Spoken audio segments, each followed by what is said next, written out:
Tommy Tuberville, what he's actually doing is he's playing Russian roulette with the very lives of our service members. U.S. politicians and military officials are speaking out against Tommy Tuberville, a Republican senator from Alabama, claiming that he is endangering U.S. and military members' safety. Tuberville has been using his position as a senator to hold up over 300 military officer position confirmations to protest a Pentagon abortion-related policy. The policy allows for the military to pay for the travel expenses of any military member who needs to leave a state where abortion has now become illegal, such as Alabama, and obtain one in a state where it is still allowed. In a response to an interview with military officials, Tuberville had this to say. I'm disappointed that a secretary would say that about a senator. And he sat in this very office when he was going up for confirmation himself. And just makes you feel bad that we got leaders in the country like that.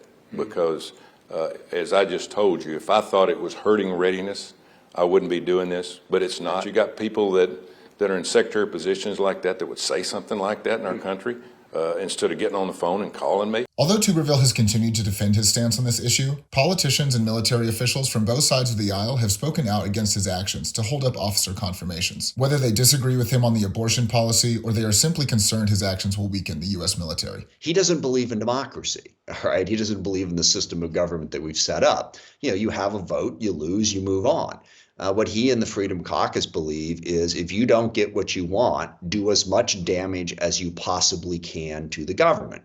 That's an incredibly destructive approach. In this case, it's incredibly destructive to the defense of this country, to the national security of this country. To not be able to have top leaders appointed to their position really undermines our ability to protect this country, bottom line.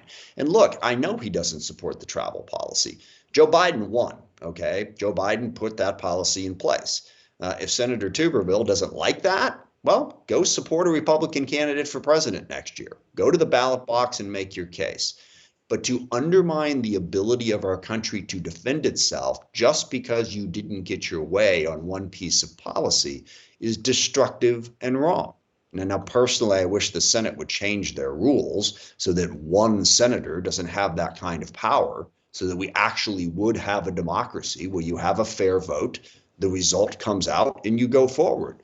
But the Freedom Caucus, Senator Tuberville, they don't care. They will do as much damage as they can if they don't get their way. And it's really bad for this country. I do think he's harming the military. I don't know who he's talking to, but perhaps he ought to have a public hearing and call witnesses and let him call his witnesses in as well to say it's not harming the military. But let me give you two views on this.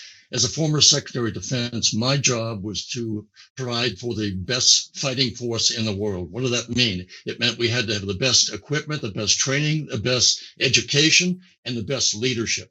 What this senator is doing is he is imposing his will to prevent the leaders from progressing, meaning he's weakening our readiness. And when you weaken the readiness, you enhance the opponent's ability to prevail in the future. So readiness is going to come down as a result of this. I don't know who he's talking to, but I can tell you I've talked to many. I have many in my own firm of four-star flag officers. I know what they feel. I know what I feel. I know what I felt as a Secretary of Defense. And as a senator, my job was to support the military. And by supporting the military was to use the rules of the Senate, but not abuse them. This is a clear abuse of process and of power on the part of one senator, and it's never been done in the history of the Senate to date. I met with two high-ranking officials this past week.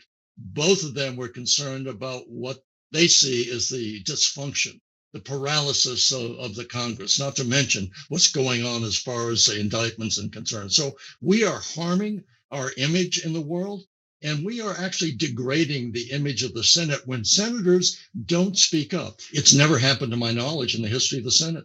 This putting a hold on a nomination was really kind of a Senate courtesy to a senator saying, you have a problem with this nominee, his character, his qualifications. Okay, we'll hold it up for a little while so you can get the information you need. Here, courtesy uses a sledgehammer to drive this kind of a policy change in any administration. Now, unprecedented. I think it's time for Senator Schumer to bring the nominations to the floor and let's vote. Senator Schumer's in charge. I agree with Senator Tuberville's concern about DOD policy. I think it's wrong and probably does violate the law, but we can't let every grievance shut down the promotion systems. What Senator Tuberville is doing significant damage to our national security. He has put on hold, as you said, hundreds of officers. Each summer, we move a large fraction of our general officers into new positions. We promote many of them.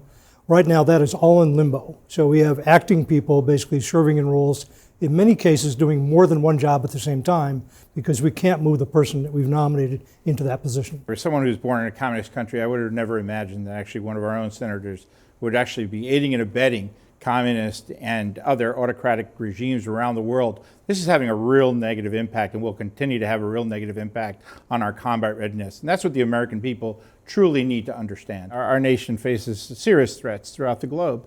And I believe that we have a responsibility as government leaders to put our most experienced individuals, nominate them, and have them confirmed in positions that they can actually lead our service members across the country.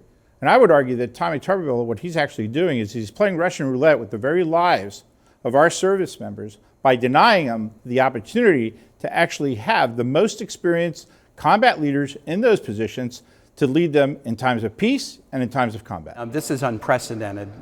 Senator Tuberville has a right not to like a Pentagon policy, but he's been given the opportunity to change it. We're on the Armed Services Committee together. He was given a vote in the Armed Services Committee to change the policy. He failed. He couldn't convince his colleagues to go along with him. When we had the bill on the floor of the Senate, we said, we'll give you a vote on the floor. And he refused to even ask for a vote because he knew he would lose both Democratic and Republican votes. He shouldn't take out his inability to persuade his colleagues of his position. He shouldn't take that out on hundreds of military officers who are awaiting promotions, who are trying to move their families across the country, who want to enroll their kids in school at the beginning of the school year. This is hurting our military families and it's hurting our nation's readiness. 3 of our services now do not have confirmed service chiefs.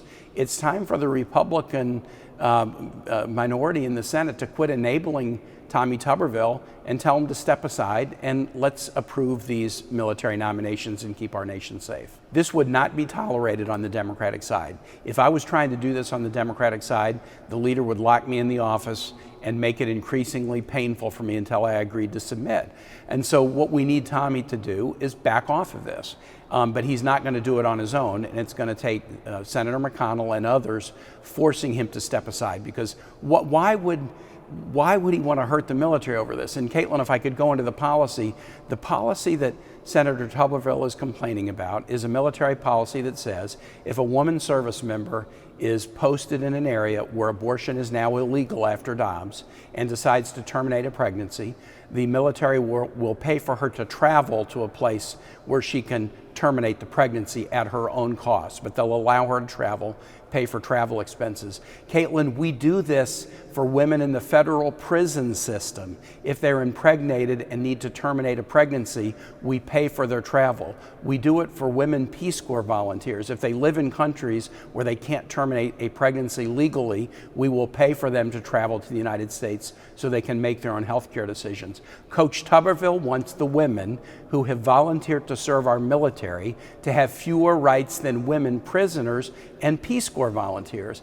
His position is outrageous. He's entitled to it. But when he can't convince his colleagues, he should back off. To vote on 300 non-controversial nominations with Senator Tuberville demanding maximum time on each could take us through the end of the year. The other offer some have made is, why don't you pick some of the top people like the service chiefs and vote on them, and then just let Senator Tuberville punish all those down the ranks. That's not the way the military operates.